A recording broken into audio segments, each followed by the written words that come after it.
Salut à toutes et à tous. Faisons un exemple de chaîne de Markov où ce qu'on a 3 états au lieu d'en avoir juste 2. Donc, on suit les tendances économiques d'un marché boursier. Les tendances sont soit marché haussier, donc le bull market en anglais, marché baissier, bear market en anglais, ou en stagnation, stagnant market en anglais, pendant une semaine. Supposons que les données économiques suggèrent l'évolution hebdomadaire suivante du marché boursier. Donc ici, au lieu d'avoir donné un gros texte avec toutes les probabilités de passer d'un état à l'autre, on a directement présenté les données avec un diagramme, qu'est-ce que j'appelle le schéma des planètes. Okay? Donc, par exemple, avec ce diagramme-là, qu'est-ce qu'on peut voir? Supposons que je me concentrerais sur le marché haussier, donc le bull market. Donc, je vois que du marché haussier, j'ai une flèche qui va du marché haussier à nouveau avec 0.9. Donc ça nous dit que d'une semaine à l'autre, le marché haussier est suivi d'un marché haussier avec une probabilité de 90%. Ensuite, j'ai une flèche qui passe du marché haussier au marché baissier avec une donnée numérique de 0.075. Donc ça nous dit que notre marché peut passer de haussier à baissier avec une probabilité de 7,5%. Et j'ai une flèche qui passe du marché haussier au marché en stagnation avec un chiffre numérique qui est 0.025. Donc ça nous dit que la probabilité de passer de marché haussier à stagnation, ça est donné par une probabilité de 2,5% du temps. Donc on peut vraiment faire ça pour chacun des états là, des marchés baissiers. Donc, qu'est-ce qu'on va faire maintenant avec ce diagramme-là? On va d'abord écrire ce problème-là avec une chaîne de Markov. Ensuite, on va utiliser notre chaîne de Markov pour répondre à la question suivante. Supposons qu'on commence avec une tendance économique en marché haussier, disons cette semaine. Calculer la probabilité d'être en marché baissier dans 2 semaines. Puis ensuite, qu'est-ce qu'on va faire si on laisse le marché, notre économie aller de semaine en semaine, puis on veut regarder les tendances économiques à long terme, on va utiliser le vecteur stable pour justement déterminer les probabilités pour que les tendances économiques soient soit marché haussier, marché baissier ou marché en stagnation pour une semaine quelconque donnée dans le futur.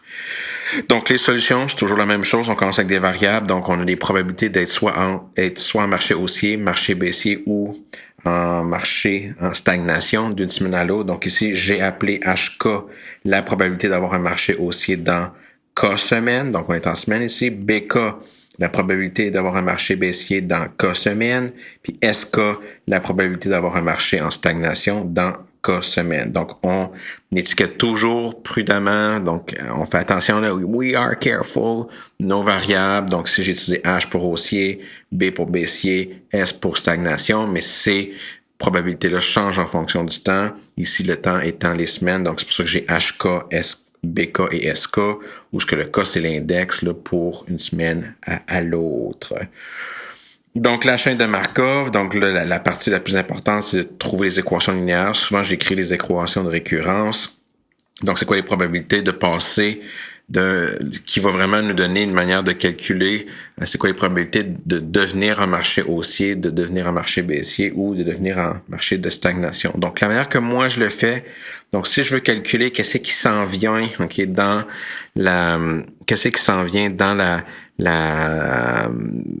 la planète, si on veut, du marché haussier. Donc, si je me concentre juste sur le marché haussier, puis je me demande qu'est-ce qui s'en vient dans le marché haussier. Bien sûr, j'ai le 0.9 qui vient du marché haussier. Donc, qu'est-ce qui vient du marché haussier? Bien, il y a le 0.9 du marché haussier. Donc, vraiment, qu'est-ce qui m'intéresse seulement, là, c'est les flèches.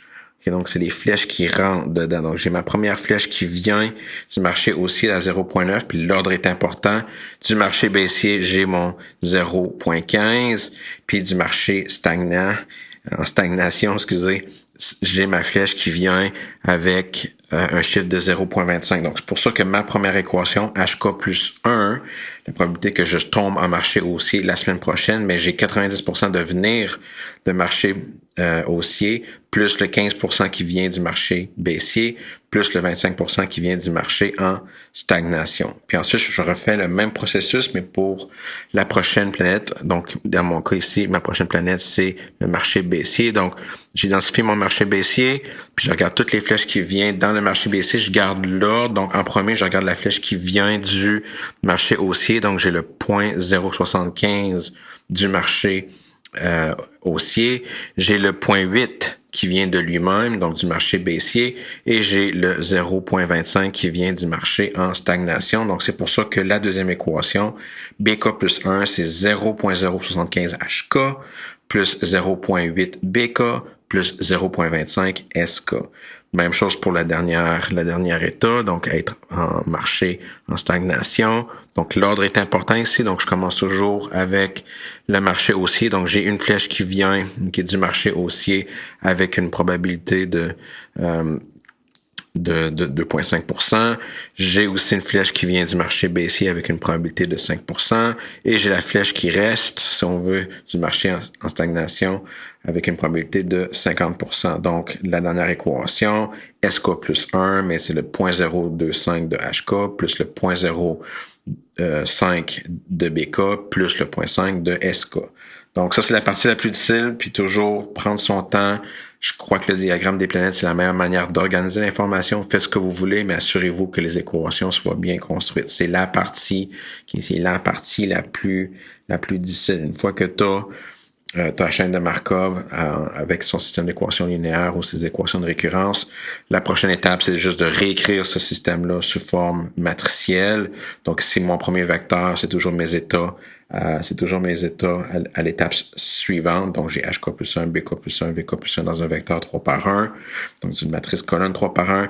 J'ai ma matrice de Markov. Donc, je vous rappelle ici, ça va être ma matrice de Markov. Coupe de remarques, bien sûr, les entrées dans chaque colonne s'additionne à 1. C'est une matrice de Markov qui est régulière parce que j'ai aucun zéro.